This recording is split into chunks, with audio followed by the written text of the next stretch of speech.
Good morning, Forrest. I'm Reagan. And I'm Catherine. And today's date is Wednesday, March 3rd. And on today's show, we'll be taking a look at all of our upcoming events and sports.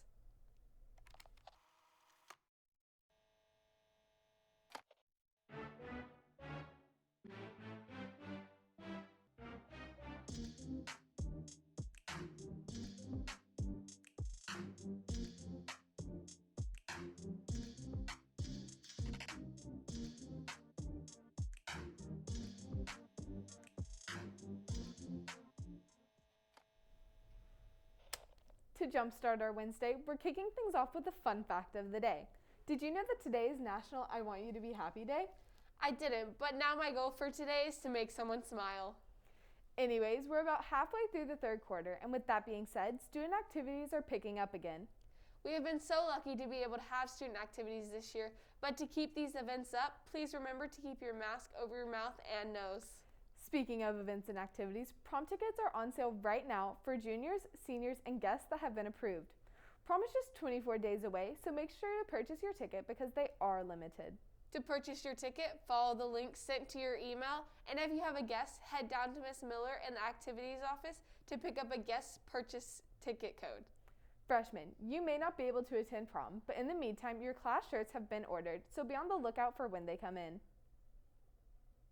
With all these events and activities coming up, let's throw it over to Jackson with all of our sports news for today. What's up, Forrest? I'm Jackson here with all of your sports news.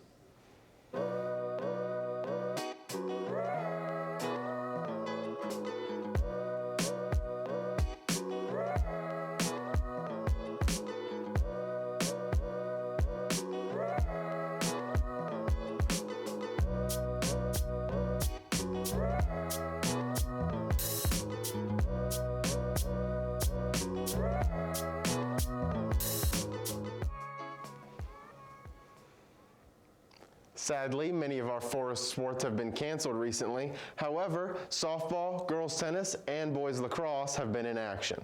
Boys lacrosse fell to Oak Hall on Monday with a score of 4-23. Girls tennis beat Lake Weir 7-0 yesterday, and softball also took a victory against Lake Weir, winning 13-3 and improving their record to 4-2. Today, our Wildcat sports teams will be very active with 6 different events. Boys weightlifting has an away meet at 5 going up against North Marion and Lake Weir. Also at 5, flag football takes on St. John's at home, and sand volleyball has matches against North Marion and Williston at OPU with more matches at 6 and 7. Speaking of volleyball, the boys volleyball team will also be playing North Marion at home at 6. After that, there are 2 lacrosse games. The boys JV team looks to beat Newberry in an away game at 7, and before that, the girls lacrosse team has an away game against Buchholz at 6:30. Don't forget, tomorrow the boys basketball team goes to Lakeland to compete against Bartow in the state Final Four. We wish all of our cats good luck in their many events. That's all the Forest sports news, but let's take a look into college and the pros and see how they're going. The Tampa Bay Lightning won last night over the Dallas Stars by a final score of 2-0. It marks the 3rd straight shutout for goalie Andrei Vasilevsky. Their next game is in Chicago tomorrow at 8. The Panthers also play tomorrow. They'll play the Predators in Nashville, also at 8. In the basketball world, the Gators have a game against Missouri in Gainesville at 6:30. Later tonight, FSU will go up against Boston College in another home game at 9. Moving up to the NBA, the Heat fell to the Hawks last night and look to bounce back tomorrow against the Pelicans. Tonight, the Magic will look to do what the Heat couldn't as they take on the Hawks at 8. Spring training is slowly getting started, and the Rays take on the Pirates at 1 today, while the Marlins will play the Nationals. Meanwhile, college teams are underway with their regular season. Yesterday, Florida State's game against Mercer was canceled, but Florida will take on FAU tonight at 6 in a home game. That's all the sports news I have for you today. Once again, I'm Jackson. Now back to the anchors.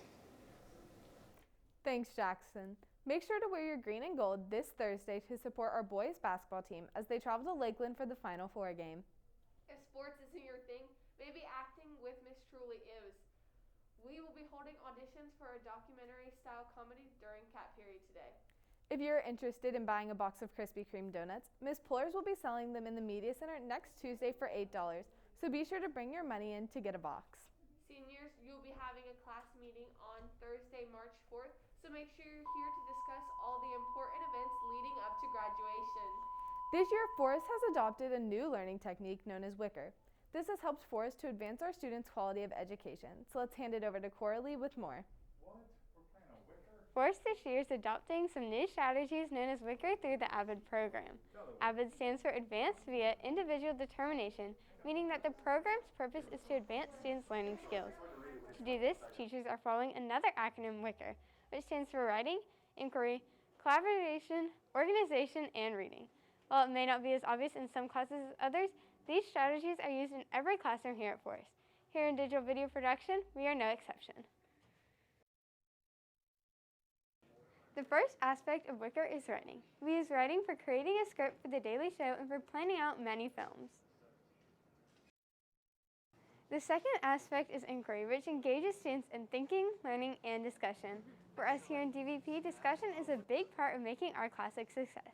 In every project we make, we are constantly thinking about what we could do better, learning new techniques, and discussing plans for future projects. The third aspect is collaboration. When thinking about collaboration, I think about teamwork, and nothing in this class can get done on your own. We all play an important role in getting a video done, whether it be the completion of an entire morning show or a simple script being finished. The fourth aspect is organization. From planning and organizing tasks to keeping your workspace orderly, this aspect is very important in the learning experience. For us, organization is key in getting our videos done. In fact, some of our students remodeled our entire control room and studio over the summer. Our last aspect is reading, which may seem obvious, but it helps students to stay purpose-driven and focused. Reading comes in many different ways in this class, such as communicating with other students and teachers, to simply reading the teleprompter as an anchor. These Wicker strategies are helping Forest teachers and students to better Forest educational experience. Are you following the AVID Wicker strategies? That's all the news we have for you today. To stay updated on all things Forest, make sure to follow us at FHS_WCAT on Snapchat, TikTok, Twitter, and Instagram. And be sure to subscribe to our YouTube channel. Once again, I'm Catherine. And I'm Reagan. Have a great day, Forest. And like always, Go Cats!